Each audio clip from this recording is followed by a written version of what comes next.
I never imagined my wedding day would become the most traumatic moment of my life. Standing there in my white dress, surrounded by flowers and the expectant faces of our guests, my world shattered in an instant. My mother-in-law's venomous words still echo in my ears. The child she's carrying is not my son's. The church fell silent as 250 guests turned to stare at me, their expressions morphing from joy to shock, then to judgment. I felt my baby kick inside me, as if sensing my distress. Brandon, my fiancé and the man I had loved for the past 5 years, looked at me with betrayal in his eyes, and for a moment, my heart stopped beating. But let me start from the beginning. My name is Hillary Carter, and this is the story of how I lost everything only to gain something far more precious than I could have ever imagined. I met Brandon Richmond at a charity gala in Boston. He was everything I had ever dreamed of. Successful, kind, and with a smile that could light up any room. Our courtship was like a fairy tale filled with romantic dinners, surprise weekend getaways, and countless moments of pure joy. Even his mother, Margaret, seemed to adore me at first. She would invite me for tea, share family recipes, and tell me stories about Brandon's childhood. I thought I had hit the jackpot with my future mother-in-law. Everything changed when I discovered I was pregnant.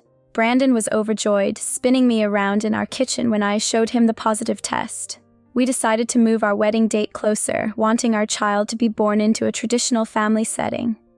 That's when I started noticing subtle changes in Margaret's behavior. She began asking strange questions about my past relationships. Her warm smiles turned forced, and her eyes lingered on my growing belly with an expression I couldn't quite place. I brushed it off as pre-wedding jitters or perhaps some anxiety about becoming a grandmother. How wrong I was.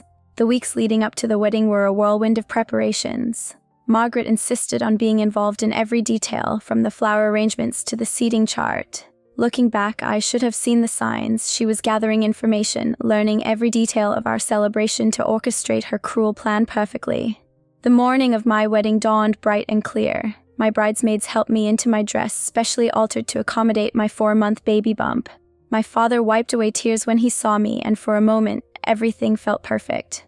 I remember touching my belly, whispering a promise to my unborn child that they would grow up surrounded by love. As I walked down the aisle, my eyes locked with Brandon's. He looked so handsome in his tuxedo, and the love in his eyes made me feel like the luckiest woman alive. The church was decorated with white roses, a reflection of Margaret's choices. She sat in the front row, wearing a pale blue dress and a strange, almost triumphant smile. The ceremony proceeded normally until the priest asked if anyone had a reason we shouldn't be married.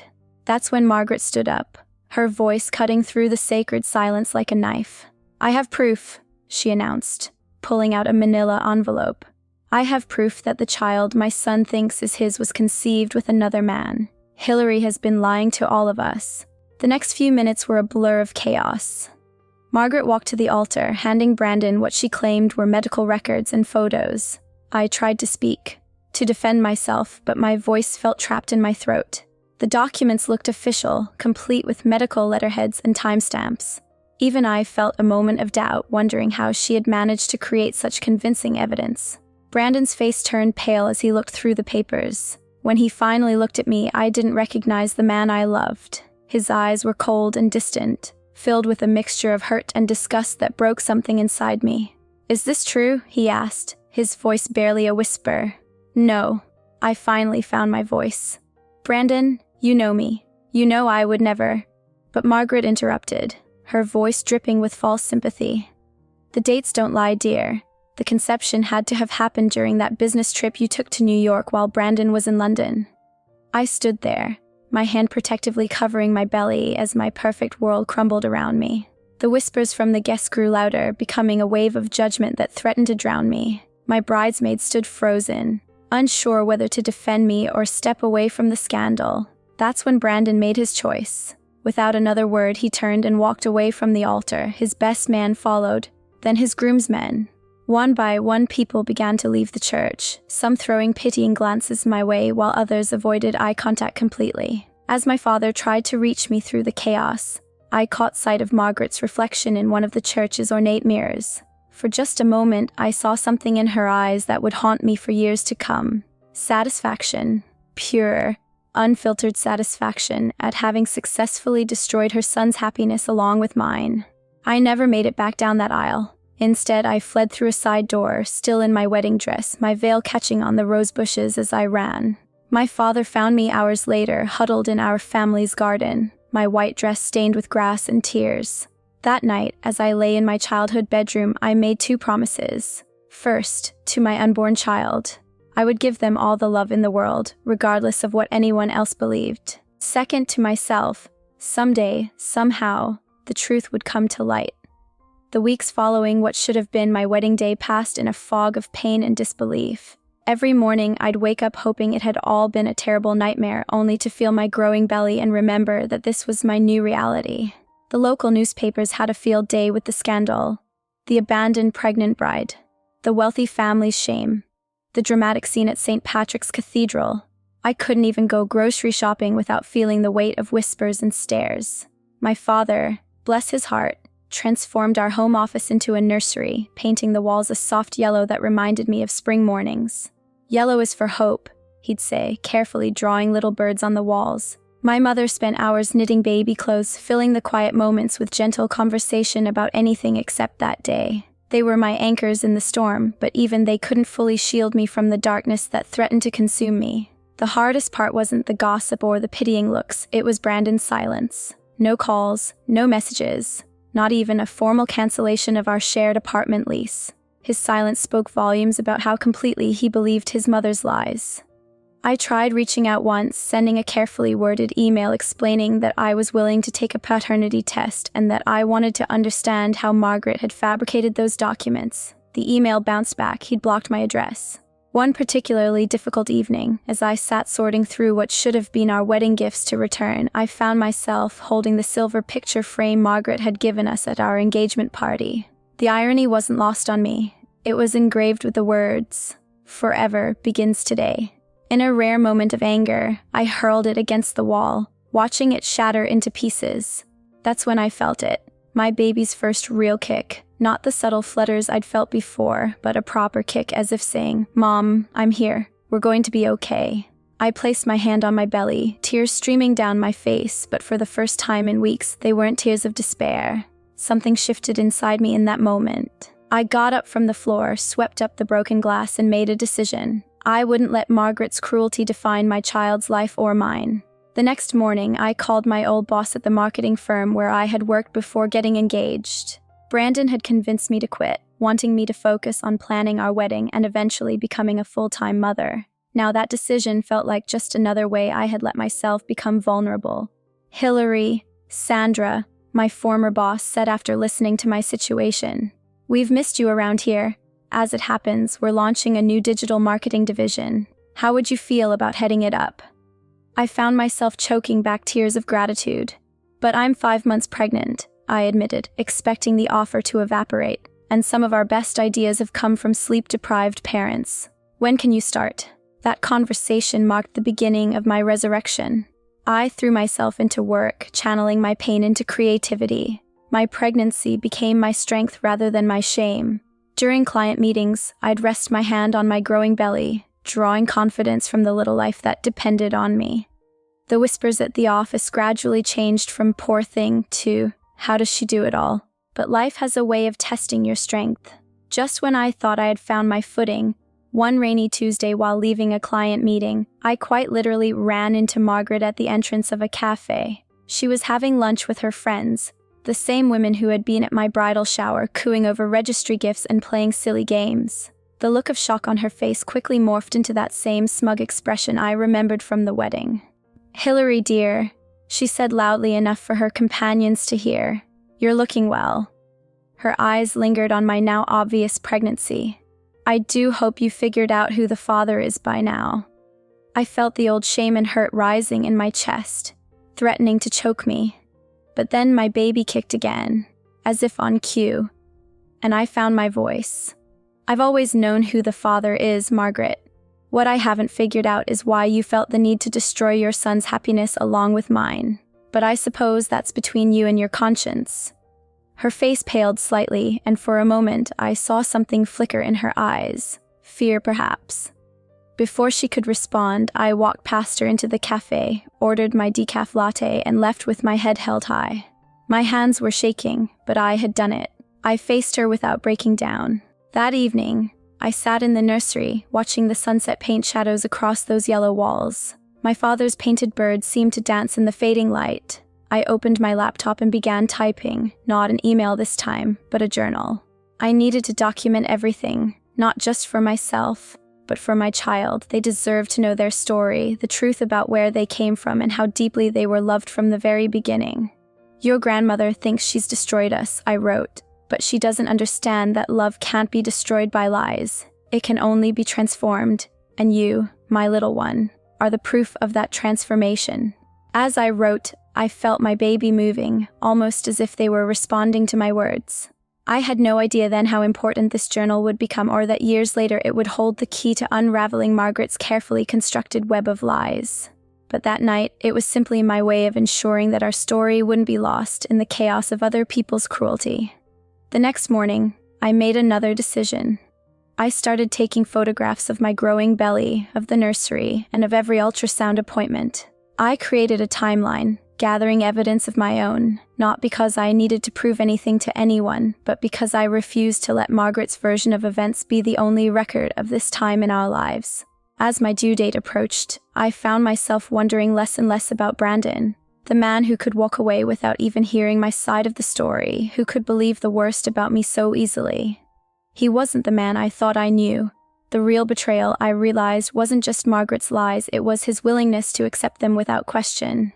The old Hillary died on that altar, but the woman who emerged from those ashes was stronger than I ever imagined I could be. My baby and I were writing our own story now, one that didn't need validation from the Richmonds or anyone else. What I didn't know then was that this was just the beginning of a journey that would lead to an even more extraordinary chapter in our lives. My son was born on a crisp October morning, just as the sun was rising over Boston Harbor. The moment I heard his first cry, everything else faded away. The pain of the past months, the betrayal, the gossip, none of it mattered anymore. Looking into his perfect face, I saw my future staring back at me, with Brandon's eyes. I named him Alexander, after my father, Alexander James Carter, not Richmond. That bridge had been burned on what should have been my wedding day. As I held him in my arms that first morning, I whispered promises into his tiny ear. I would protect him, not just from physical harm, but from the toxic legacy of lies that had marked his entrance into this world. The nurses kept commenting on how much he looked like his father. Each comment was like a small knife to my heart, but they weren't wrong. Alexander was Brandon's mirror image, from his dark curls to the slight dimple in his left cheek. When he smiled, sometimes during the quiet hours of night feedings, I would study his little face and wonder if Brandon ever thought about us, if he ever questioned his mother's story. My parents were absolutely smitten with their grandson. Dad would spend hours walking Alexander around the garden, pointing out different birds and plants, while Mom documented every milestone with her camera. "He's a Richmond through and through," she'd sometimes murmur, thinking I couldn't hear. But she was wrong. Alexander was a Carter, and I was determined to raise him with the strength and integrity that name represented. Work became my sanctuary. Sandra, my boss, had set up a small nursery adjacent to my office, allowing me to keep Alexander close while building our digital marketing division into one of the company's most successful departments. By his first birthday, I had earned a promotion and moved us into our own apartment, a cozy 2-bedroom with a view of the park. Life fell into a comfortable rhythm. Mornings were a whirlwind of baby giggles, rushed breakfasts, and dropping Alexander off at the office nursery. During lunch breaks, I'd take him to the park across the street, where he'd squeal with delight at the pigeons and squirrels. Evenings were our special time, bath, stories, and cuddles. In those moments, our little family of 2 felt complete, but the past has a way of refusing to stay buried. When Alexander was 18 months old, I received an unexpected package at work. Inside was a silver rattle, an exact replica of the one Brandon had played with as a baby. There was no note, no return address, but I knew it was from Margaret. The message was clear. She was watching us. I should have thrown it away, but instead, I locked it in my desk drawer along with the journal I had been keeping since my pregnancy. Something told me to hold on to it, to add it to my growing collection of evidence, not that I was actively seeking justice anymore. My focus was on giving Alexander the best life possible. But deep down, I knew this story wasn't over. As Alexander grew, so did his personality. He was curious about everything, constantly asking questions and seeking adventures. By age 3, he could name every type of bird that visited our garden and recite the entire goodnight moon from memory. He was also impossibly kind, always sharing his snacks at playgroup and comforting other children when they cried. One day, while we were playing in the park, he asked the question I had been dreading. "Mommy, why don't I have a daddy like Tommy and Sarah?" Tommy and Sarah were his friends from playgroup, and they had been talking about their upcoming daddy-daughter dance. I sat him down on our favorite bench, the one under the big oak tree, and took a deep breath. "You do have a daddy, sweetheart," I said carefully. "Sometimes families are different. Some kids live with both their mommy and daddy, some just with their mommy, and some just with their daddy. Where is my daddy?"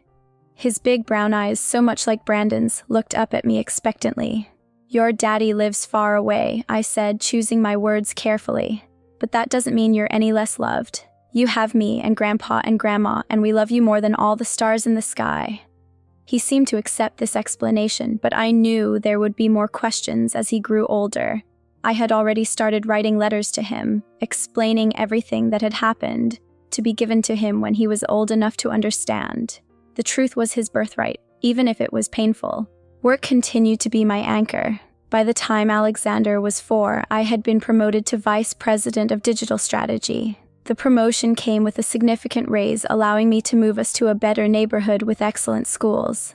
I also started a small side business consulting for startups, building a nest egg for Alexander's future, but success had its price.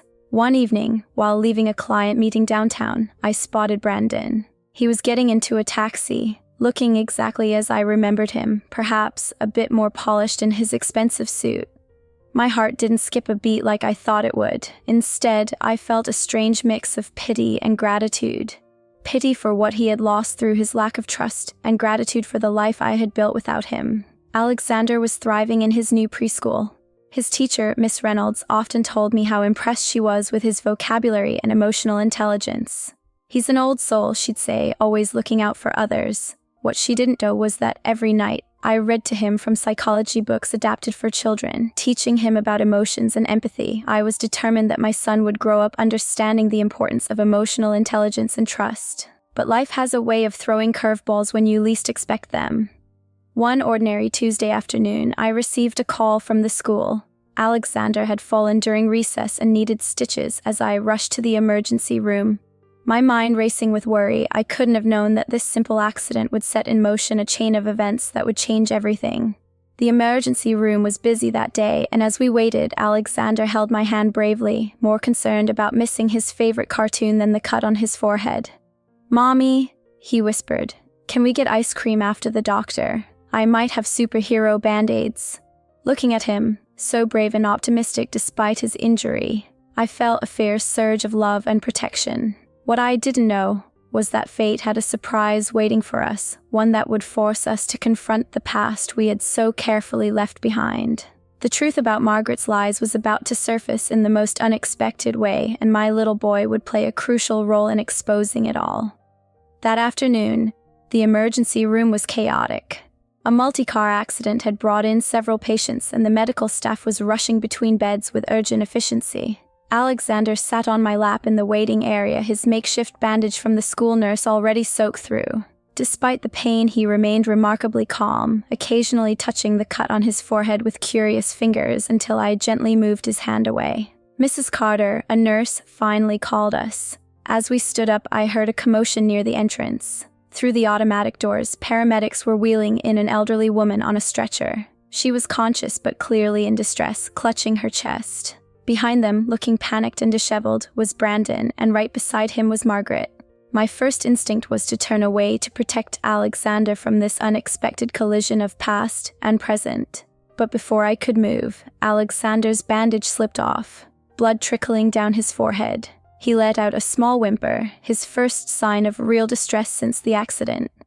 The sound caught Brandon's attention. Our eyes met across the crowded waiting room, and I watched as his gaze shifted from me to Alexander. I saw the exact moment recognition hit him. How could it not? Alexander was a spitting image, right down to the way he furrowed his brow in pain. "Hillary." Brandon's voice was barely audible over the hospital noise, but I heard it as clearly as if he'd shouted. Margaret, distracted by her own medical emergency, hadn't noticed us yet. "We need to get that cut looked at," Mrs. Carter called again, more urgently this time. I nodded, lifting Alexander into my arms as I turned to follow the nurse. "Please," Brandon said, his voice shaking. "What's his name? How old is he?" I hesitated, then answered quietly. "Alexander. He's 4. The math wasn't difficult. Brandon's face paled as he processed this information, his eyes never leaving Alexander's face. "The doctor is ready," the nurse interrupted, pointing us toward an examination room. As we walked away, I heard Margaret's voice calling for Brandon, followed by the sound of his retreating footsteps. The next hour was a blur of medical procedures. Alexander needed 6 stitches, and he handled them like a champion, squeezing my hand and telling the doctor about his favorite superhero, Iron Man. Dr. Lewis, a kind woman, praised his bravery and gave him not 1, but 3 superhero band-aids to take home. As we waited for his discharge papers, a soft knock on the door made my heart skip. Brandon stood in the doorway, looking uncertain and somehow aged, despite it being only a few years since I'd last seen him. "Mom," Alexander whispered, tugging at my sleeve. "That man looks like me." Before I could respond, Dr. Lewis returned with our paperwork. She glanced between Brandon and Alexander, and I saw understanding dawn in her eyes. With professional discretion, she quickly finished her instructions about wound care and left us alone. "Hillary," Brandon began, his voice cracking. Can we talk?" "Mommy promised ice cream," Alexander announced, blissfully unaware of the tension in the room. "Do you like ice cream?" Brandon's eyes filled with tears. "I do," he managed to say. "Chocolate's my favorite." "Mine too," Alexander beamed, touching his stitches gently. "Mommy says I'm brave, so I get extra sprinkles today." I watched this interaction with a mix of emotions I couldn't quite name. 5 years of anger, hurt, and protective instinct collided with the undeniable reality of seeing father and son together for the first time. "My mother," Brandon said suddenly. "She had a heart attack. They're running tests now." He trailed off, running a hand through his hair, a gesture so familiar it made my chest ache.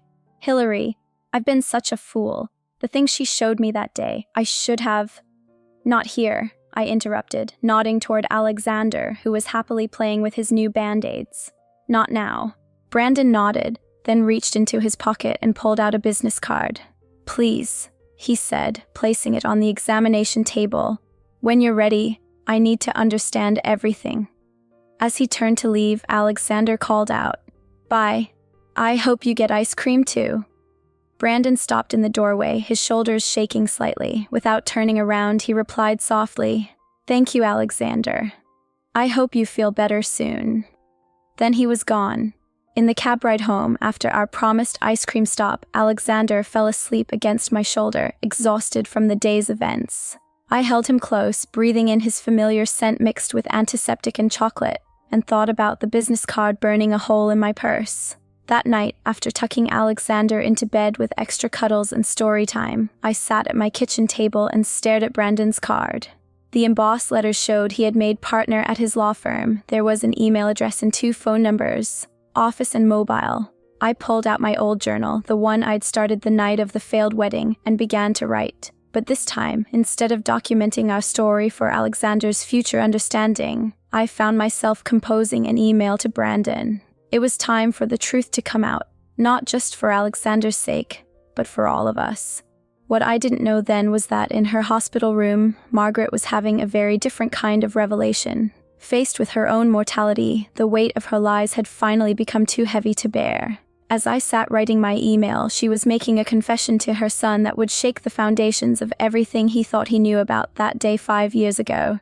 The next morning, as I dropped Alexander off at school, his brave little face sporting his superhero band-aids, I had no idea that both Brandon and I had spent the night uncovering different pieces of the same tragic puzzle. The truth was about to explode into the open, but not in any way I could have anticipated. My phone buzzed just as I reached my office. It was a text from an unknown number. "Hillary, it's Brandon. Mother wants to see Alexander. She's asking for him. Please. She says she needs to make things right before it's too late." I stared at the message, my finger hovering over the delete button. But then, I remembered Alexander's words from the day before. That man looks like me. He deserved to know his family, all of it, even the parts that had hurt us so deeply. The question was, could I trust Margaret's deathbed remorse? And more importantly, could I trust Brandon again? The answer would come sooner than I expected, and in a way that none of us could have predicted.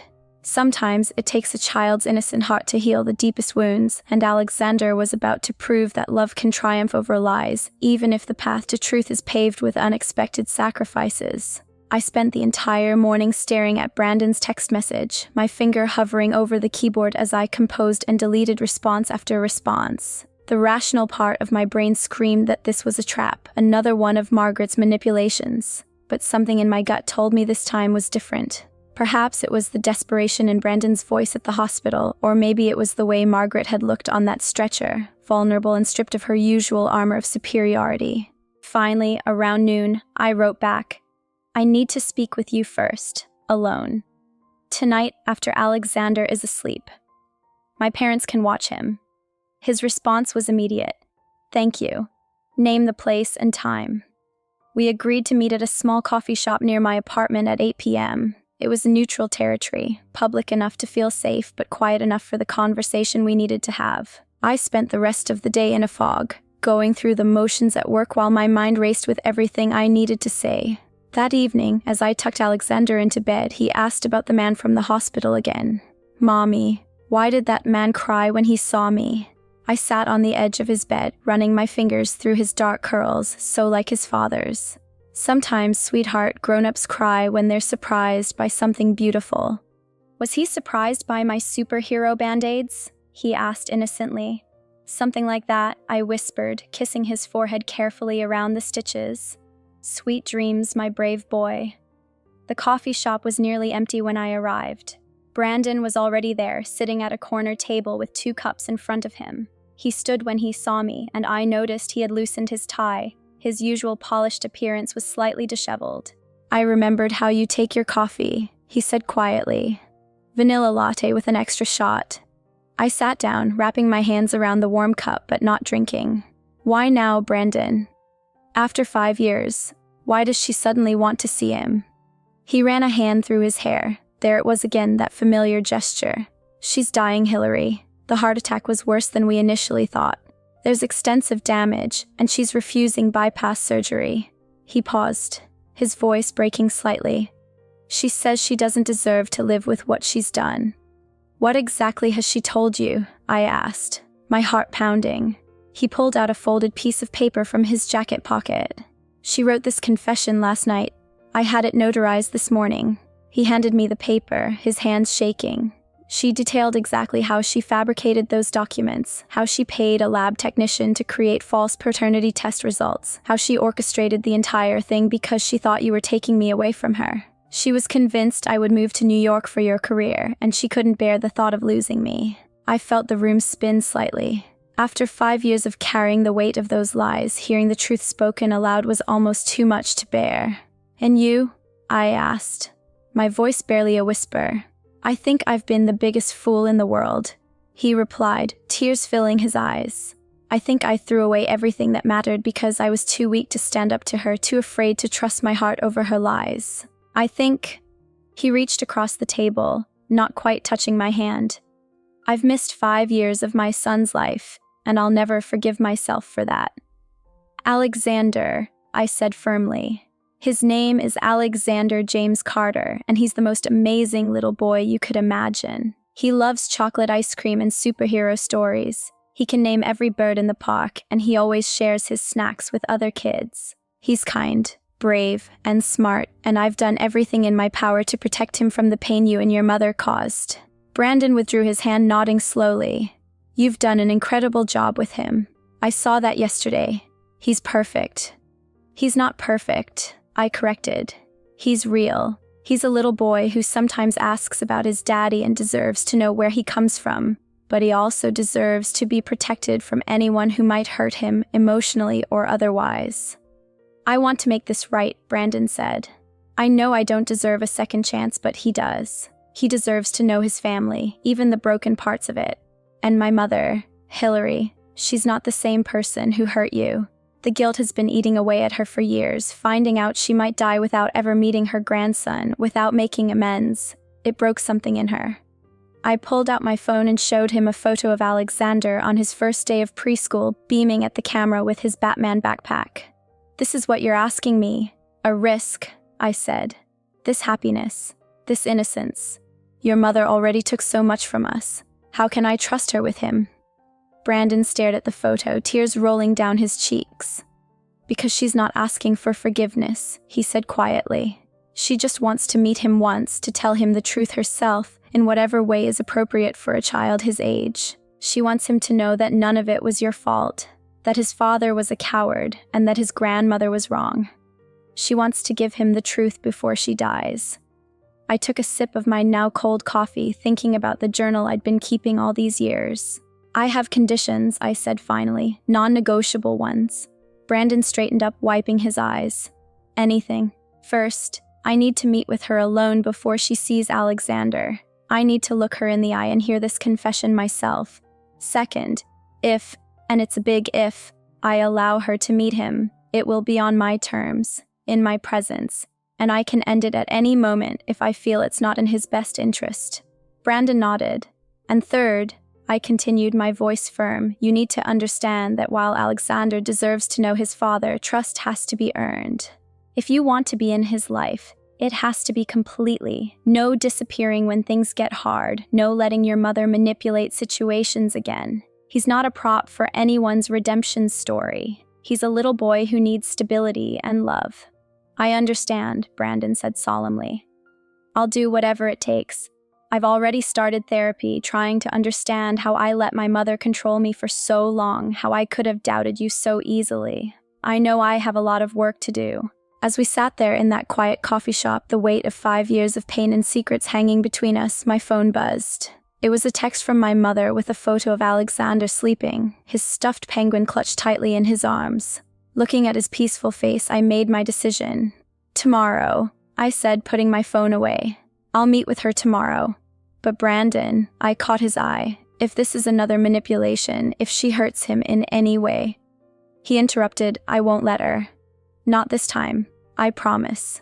What I didn't know then was that Margaret's confession was just the beginning.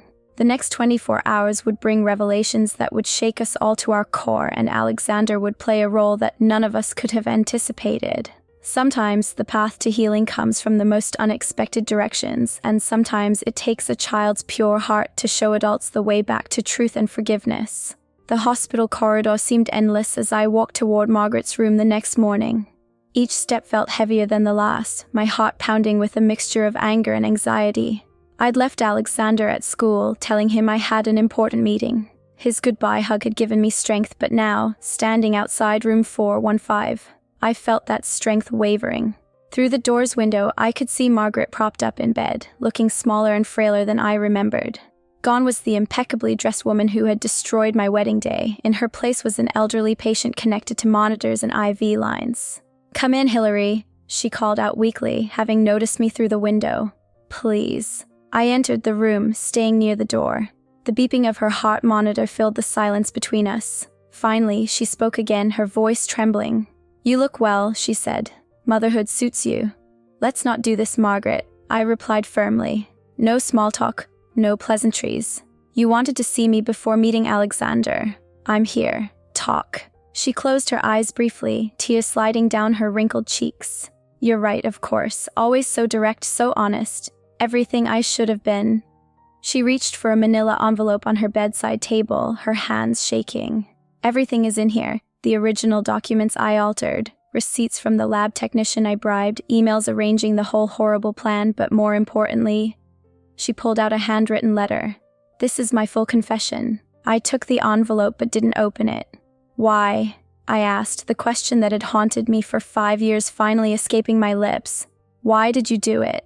"Because I was terrified of losing Brandon," she whispered. "When he met you, everything changed. He started talking about moving to New York for your career, about starting a fresh life away from Boston, away from me. Then you got pregnant, and I..." She paused, her monitor showing a spike in her heart rate. "I convinced myself you were trapping him." That you'd take him away forever. Forever? You destroyed us both instead, I said, my voice cold. You didn't just hurt me, Margaret. You hurt your own son.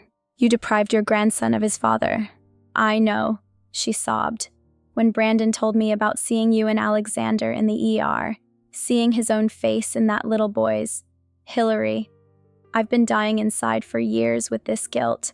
But that moment, knowing what I'd done to my own grandchild. Suddenly, her monitor started beeping rapidly. A nurse rushed in, checking her vitals and giving me a concerned look. Mrs. Richmond needs to stay calm, she warned. I waited until the nurse left before speaking again. You want to meet Alexander. Why should I allow that? Margaret took several deep breaths before answering. Because he deserves to know the truth, and because I'm dying. The doctors say without surgery, I have weeks at most. Even with it, my chances are poor. I've refused the surgery because I need to do this first. I need to make things right. And how exactly do you plan to make 5 years of lies right? I challenged. I don't, she replied simply. I can't. But I can give him something precious, the truth about his parents' love story, about how my lies tore it apart, and about how none of it was ever your fault. He needs to know that his father didn't abandon him willingly, and that his mother protected him fiercely, and that his grandmother, her voice broke, that his grandmother made a terrible mistake out of fear and selfish love. I sat down in the chair beside her bed, finally opening the envelope. As I read through the documents, the elaborate web of lies she had woven became clear. The sophistication of her deception was staggering. Altered medical records, fabricated photographs, even a fake witness statement about my supposed infidelity. Does Brandon know all of this? I asked, holding up the evidence of her manipulation. Yes, she nodded. I told him everything yesterday. Hillary, I've never seen my son so angry, so devastated. He barely spoke 2 words to me after I finished. He just sat there staring at the wall, tears running down his face. Then he got up and left. He came back this morning to tell me he started therapy to deal with how I've controlled his life. Just then, there was a knock at the door. Brandon stood there looking exhausted, as if he hadn't slept. Our eyes met, and I saw the same pain and confusion I had felt for years reflected in his gaze. Hillary, he said softly, there's something else you need to see. He walked over and handed me his phone, open to an email. I found this in my mother's personal email account last night. She gave me access to everything. As I read the email, my hands began to shake. It was dated just 2 weeks after our wedding day and was from the lab technician Margaret had bribed. He was demanding more money to keep quiet, threatening to expose the truth. Margaret had paid him off repeatedly. 6 months later, and again after that, Brandon explained, his voice tight with anger. The technician died in a car accident 3 years ago. That's why my mother felt safe keeping these emails. She never thought they'd come to light. I looked up at Margaret, who had turned her face away in shame. You paid to keep your lies hidden over and over while I suffered, while your son suffered, while your grandson grew up without his father. I was a coward, she whispered. Each time I thought about confessing, the fear of losing Brandon's love forever stopped me. But now, she gestured to the hospital room around her. Now I have nothing left to lose and everything to atone for. Just then, my phone buzzed. It was a text from Alexander's school. My heart stopped as I read it. Alexander had fallen again during recess, reopening his stitches. They were taking him to the same ER where we had been 2 days ago. I stood up quickly, gathering my things. I have to go. Alexander's hurt. What happened? Brandon asked, alarmed. Is he okay? He needs new stitches, I explained, already heading for the door. I have to get to the ER. Hillary, wait, Margaret called out weakly. Please, will you still consider letting me meet him, even after everything you've just learned?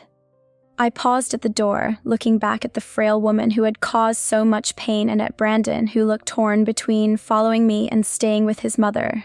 I don't know, I answered honestly. Right now, my son needs me. That's all I can focus on. As I hurried toward the elevator, I heard footsteps behind me. Brandon had followed. Let me drive you, he offered. Please, I want to see my son too, even if I haven't earned the right to call myself his father yet. Looking at his worried face and seeing Alexander's features reflected in his expression, I made a split-second decision that would change everything. Okay, I nodded. But understand this. We're going because Alexander needs medical care. This doesn't change anything about what I just learned. What I didn't know then was that this second emergency room visit would lead to a moment of truth none of us could have anticipated, and Alexander would teach us all something profound about forgiveness and the healing power of a child's heart. The drive to the emergency room was tense, with Brandon gripping the steering wheel so tightly his knuckles turned white. I kept checking my phone for updates from the school, my heart racing every time I thought about Alexander being hurt. The irony wasn't lost on me. Here I was, sharing this parental moment of worry with a man who had missed 1,000 others. He's allergic to penicillin, I said suddenly, breaking the silence. If they need to give him antibiotics, I'll make sure they know. Brandon assured me, his voice tight with concern. I'll make sure they know. At that moment, he wasn't the man who had abandoned us at the altar. He was just a father worried about his son. We found Alexander in the pediatric ER, sitting on an examination table with his teacher, Miss Reynolds, beside him. His previous stitches had indeed come loose and blood had stained his favorite Spider-Man t-shirt. But instead of crying, he was animatedly telling the nurse about how he'd been trying to save a younger student's ball from the bushes when he fell. "Mommy!" he called out when he saw me. Then his eyes widened. "Look, the man who looks like me is here too." Brandon froze in the doorway, emotion raw on his face. The nurse looked between them, clearly noting the resemblance, then tactfully excused herself to get the doctor. Ms. Reynolds, sensing the delicate situation, patted Alexander's hand and said she'd check on him later. "Does your head hurt, sweetheart?" I asked, examining the reopened cut. "Not much," Alexander replied bravely, then turned to Brandon. "Did you get ice cream after you left last time?" "I got chocolate with extra sprinkles because I was brave." Brandon stepped closer, his voice rough with emotion. "I didn't get ice cream. I guess I wasn't as brave as you." "That's okay," Alexander said with the simple wisdom of a child. "You can be brave next time." Dr. Lewis arrived, the same doctor who had treated Alexander 2 days ago.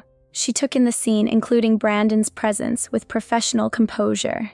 "Well, young man, looks like you wanted to see us again. Let's fix those stitches, shall we?" "Will it hurt?" Alexander asked, gripping my hand a little. "It might a little, doctor," Lewis admitted. "But I think you've got plenty of support here to help you through it." As she prepared the local anesthetic, Alexander looked at Brandon. "Can you hold my other hand? Mommy says it helps to squeeze someone's hand when you're scared." Brandon glanced at me, asking for permission with his eyes. I nodded slightly, and he moved to Alexander's other side, offering his hand. Our son took it without hesitation, and for the first time in 5 years, we were connected through our child's touch. "You're doing great, buddy," Brandon encouraged as Dr. Lewis began working on the stitches. "Just squeeze our hands as hard as you need to." "You know what's funny?" Alexander said, wincing slightly but maintaining his brave face. "Your hands feel just like mine. Look." He held up his free hand, comparing it to Brandon's larger one. "Same lines and everything." I saw tears forming in Brandon's eyes as he looked at their matching hands. "Yeah," he managed to say, "that is funny." "Mommy?" Alexander said thoughtfully as Dr. Lewis continued her work. "Remember when you said some kids have their daddy far away? Is he my daddy? Is that why we look the same?" The room went still. Dr. Lewis kept working professionally, but I could tell she was moving as quietly as possible, respecting the gravity of the moment. I took a deep breath, knowing this wasn't how I'd planned this conversation, but sometimes life doesn't wait for perfect moments. "Yes, sweetheart," I answered softly. "He is your daddy." Alexander processed this information with remarkable calmness. "Where were you?" he asked Brandon directly, no accusation in his voice, just pure curiosity. Brandon's voice shook as he answered, "I made a very big mistake, Alexander. I listened to someone who told me lies instead of trusting your mommy, who always tells the truth. I missed watching you grow up, and that will be my biggest regret for the rest of my life." "Did you say sorry?" Alexander asked with all the simplicity of a child's logic. "Not enough," Brandon replied honestly, "not nearly enough." "When I make a mistake," Alexander said wisely, "Mommy says what matters most is learning from it and trying to do better next time." He squeezed Brandon's hand. "Are you trying to do better?" "Yes," Brandon whispered, tears now flowing freely down his face. "Yes, I'm trying very hard to do better." "All done," Dr. Lewis announced, applying the last butterfly bandage. "And I think these stitches will hold better than the last one. Just no more rescue missions in the bushes for a while, okay?" Alexander nodded solemnly, then turned back to Brandon. "Do you like Spider-Man?" he asked, pointing to his stained t-shirt. "I do," Brandon replied, wiping his eyes. "I have all the movies." "Really?" Alexander's eyes lit up. "Mommy only lets me watch the cartoon ones because she says the movies are too scary for kids my age." "Your mommy's right," Brandon said, catching my eye. "She's very smart about taking care of you." Just then, my phone rang. It was the hospital's main number. Margaret had taken a turn for the worse, and they needed Brandon to return immediately. I watched the conflict play across his face, wanting to stay with his newly acknowledged son but knowing his mother needed him. "Go," I said softly. "She's still your mother." I explained to Alexander. "Daddy has to go help his mommy. She's very sick in the hospital." Alexander's face grew serious. "Like when you took care of me when I had the flu?" he asked. "Something like that." I nodded. "You should go help her," Alexander told Brandon firmly. "Mommies need us when they're sick." Brandon knelt down to Alexander's level. "Thank you for being so understanding. And thank you for letting me hold your hand today. It meant more to me than you'll ever know." "Will I see you again?" Alexander asked. Brandon looked at me, the question clear in his eyes. I thought about everything that had happened in the past few days, Margaret's confession, the evidence of her deception, and most importantly, the natural connection I had just witnessed between father and son. "Why don't we all get ice cream tomorrow after school?" I suggested. Alexander's face lit up. With extra sprinkles," Brandon confirmed, his voice thick with emotion. "I promise." As Brandon hurried away to check on his mother, I helped Alexander change into the spare shirt I kept in my bag. He was unusually quiet as I gathered our things to leave. "Mommy," he said finally. "Is Daddy's mommy very sick?" "Yes, sweetheart, she is. Can we make her a get-well card like the one I made for Miss Reynolds when she had a cold?" I stared at my son, amazed by his capacity for kindness, even toward people he'd never met. In that moment, I realized that perhaps Alexander's innocent heart could heal more than just his own wounds. Maybe it could help heal our broken family too. What I didn't know then was that Margaret's condition was worse than anyone had realized, and the next 24 hours would bring challenges that would test our newfound fragile peace in ways none of us could have anticipated. Sometimes the path to forgiveness comes at a higher price than we expect, and sometimes it's our children who show us the way to pay it. That evening, after Alexander was asleep, I sat at my kitchen table making a get-well card with him for Margaret. He had insisted on using his special glitter markers, carefully drawing what he called a family of birds. A big bird, a medium bird, and a tiny bird, all holding wings because, as he explained before bedtime, birds stay together, like families should. My phone lit up with a text from Brandon. "Mother's taken a severe turn. Doctors say, without surgery immediately, she won't make it through the night. She's still refusing. Can I come over? Need to talk." 20 minutes later, Brandon sat across from me at the same kitchen table, looking at Alexander's half-finished card. His eyes were red-rimmed, his tie loose around his neck. "She won't listen to reason," he said, running his fingers over the glittery birds. "She says she doesn't deserve to live after what she did to us, that she needs to pay for her sins." He looked up at me, desperate. "Hillary, I know I have no right to ask anything of you, but what do the doctors say about her chances with surgery?" 50-50, I replied. "Without it, 0. She keeps saying she needs to see Alexander first to apologize to him face to face, but there's no time. The doctors say if we wait until morning." He didn't finish the sentence. I closed my eyes, thinking about the manila envelope full of evidence of Margaret's deception and the years of pain she'd caused. But I also thought about Alexander's words. "Mommies need us when they're sick." "Wake him up," I said finally.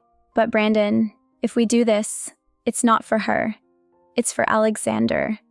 So he never has to wonder if he could have helped save his grandmother." Brandon nodded, understanding exactly what I meant. 10 minutes later, I carried a sleepy Alexander into the hospital, his favorite stuffed penguin tucked under one arm and the unfinished get-well card clutched in his other hand. Margaret's room was dimly lit, machines beeping steadily around her. She looked even smaller than she had that morning, her skin almost translucent under the harsh hospital lights. Her eyes widened when she saw us enter. "Alexander," she whispered, tears immediately flowing down her cheeks. "Are you Daddy's mommy?" Alexander asked, suddenly shy, pressing closer to me. She nodded, unable to speak for a moment. Brandon moved to her bedside, taking her hand. "Mother, Alexander and Hillary are here now. Will you agree to the surgery?" Margaret's eyes never left Alexander's face. "I made you a card," he said, holding out his artwork, "but it's not finished yet. I need to add more glitter." "It's beautiful," she managed to say, her voice breaking. "The birds, they're family." Alexander nodded seriously. "The big bird is Daddy, the medium bird is Mommy, and the little bird is me. See, they're holding wings because Mommy says families should stick together, even when things are hard." I saw something crack in Margaret's expression. She looked at me, really looked at me, perhaps for the first time in 5 years. "Hillary," she said, her voice barely audible, "I don't deserve this kindness." "No," I agreed quietly. "You don't.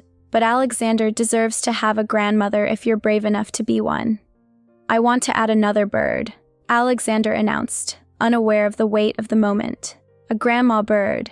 But you have to get better first so you can help me pick the right color." Margaret's monitor showed her heart rate increasing. A nurse poked her head in, concerned, but Margaret waved her away. "Alexander," she said, struggling to sit up straighter, "I need to tell you something important. A long time ago, I did something very wrong. I told lies that hurt your mommy and daddy very much." "Did you say sorry?" Alexander asked, echoing the same question he'd asked Brandon earlier. "Not enough," Margaret answered, unconsciously echoing Brandon's earlier response. "Not nearly enough." "When I lie," Alexander said thoughtfully, "Mommy makes me sit in the thinking chair until I'm ready to tell the truth and say sorry. Maybe you need a thinking chair too." A strange sound escaped Margaret's throat, something between a laugh and a sob. "Yes," she said. "Yes, I think I do. But first..." She turned to Brandon. "Call the doctor. I'll have the surgery."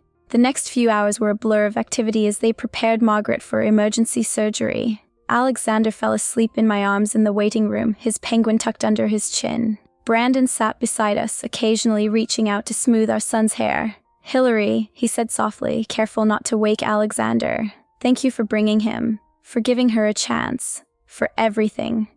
"I didn't do it for her," I reminded him. "I know. That's what makes it even more remarkable." He paused, watching Alexander sleep.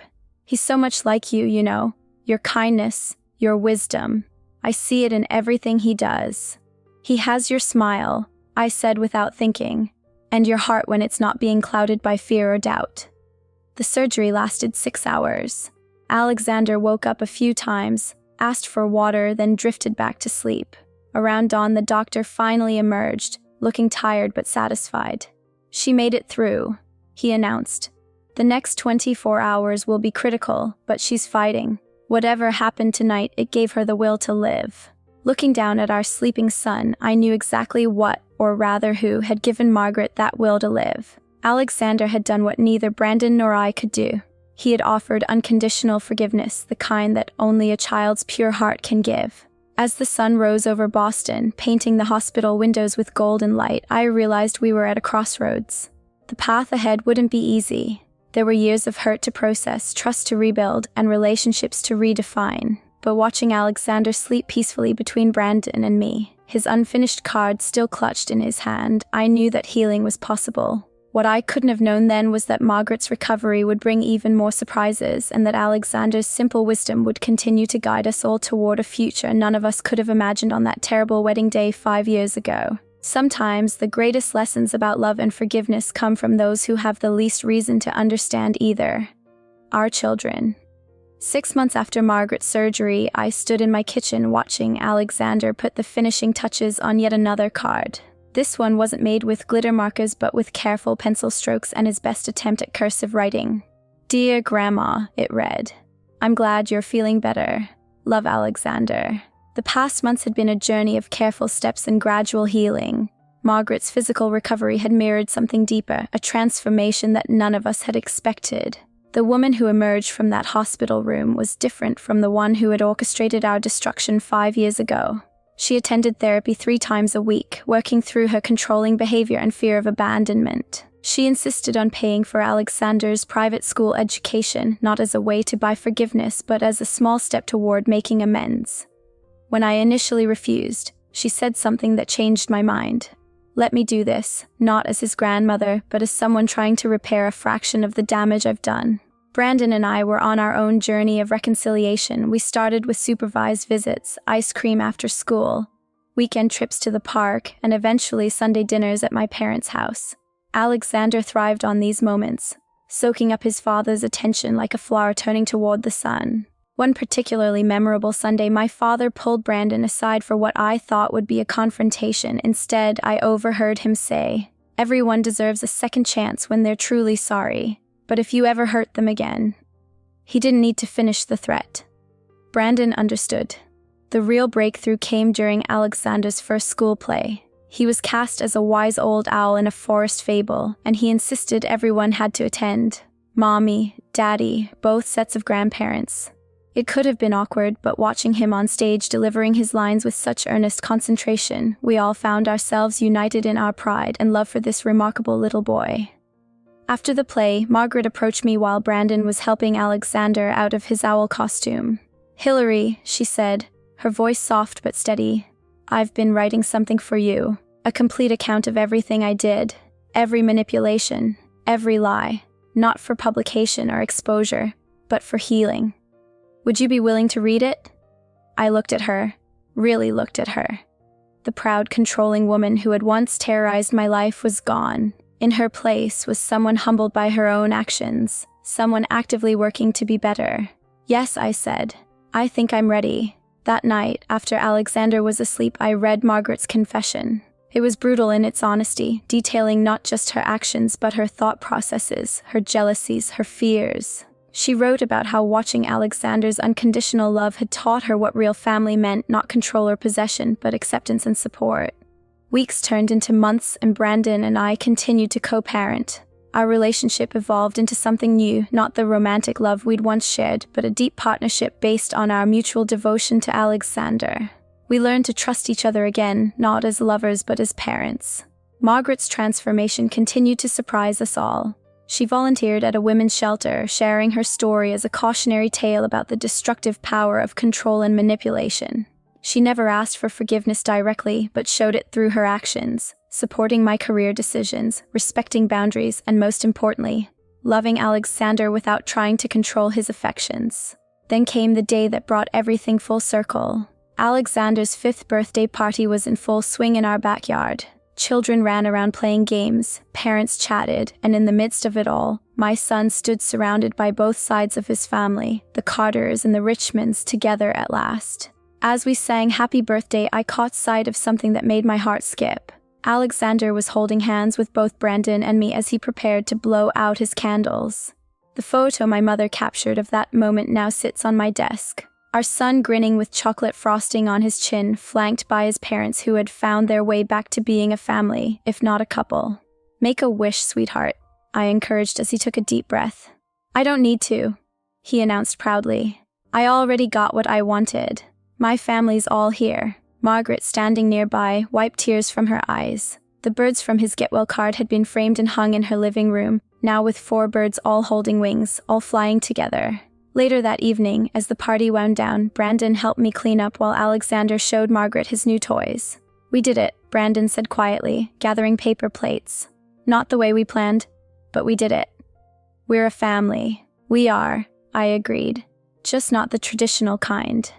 "Maybe that's better," he suggested. "We had to earn this version." Looking at Alexander, who was demonstrating his new magic kit for his grandmother with absolute concentration, I understood something profound. Sometimes the families we build from the ashes of our mistakes are stronger than the ones we originally planned. Our son had taught us that love doesn't have to look like a fairy tale to be real and meaningful. The story of how my wedding day turned into a nightmare will always be part of our history, but it's no longer the defining chapter. Instead, it has become the beginning of a different story, one about redemption, growth, and the pure wisdom of a child who taught 3 generations how to love without conditions or fears. As the sun set on Alexander's birthday party, he gathered us all for one more photo. "Stand together," he directed, arranging us just so, like the birds in my picture. And there we were, his father, his grandmother, his mother, and him in the middle, holding us all together with the simple, powerful love that had healed our broken family, not through grand gestures or dramatic moments, but through small acts of kindness, through daily choices to be better, and through the unwavering belief that family, in whatever form it takes, is worth fighting for. That night, as I tucked Alexander into bed surrounded by his new toys, he asked me a question that showed just how much he understood. "Mommy, are you still mad at Daddy and Grandma?" "No, sweetheart," I answered honestly. "I'm not mad anymore. They made mistakes, but they worked very hard to fix them, just like you do when you make mistakes. Remember?" He nodded sagely. "And now we're like my birds, all flying together." "Yes," I smiled, kissing his forehead. "We're all flying together now." As I turned out his light, I realized that the happily ever after I dreamed of on my wedding day had come true after all, just not in the way I'd expected. Our story hadn't ended with a perfect wedding. Instead, it had begun with a broken one, and through the pure heart of a child, it had transformed into something far more precious. A family built on forgiveness, understanding, and unconditional love. In the end, I learned that life doesn't always go the way we planned, but sometimes, the unexpected turns lead us exactly where we need to be. If there's one thing I'd tell anyone facing betrayal, heartbreak, or lies, it's this. The truth always finds a way out, but healing is a choice you have to make for yourself. I wasted too much time being angry, replaying the past, and wondering what I could have done differently. The reality is, we can't control what others do, but we can control how we rise from it. Don't let someone else's lies define your future. Move forward, build your own happiness, and trust that the people meant to be in your life will find their way back, or you'll realize you were better off without them. Forgiveness doesn't mean forgetting, it means freeing yourself. Thank you for listening to my story. I hope it helps you in your own journey. Good luck.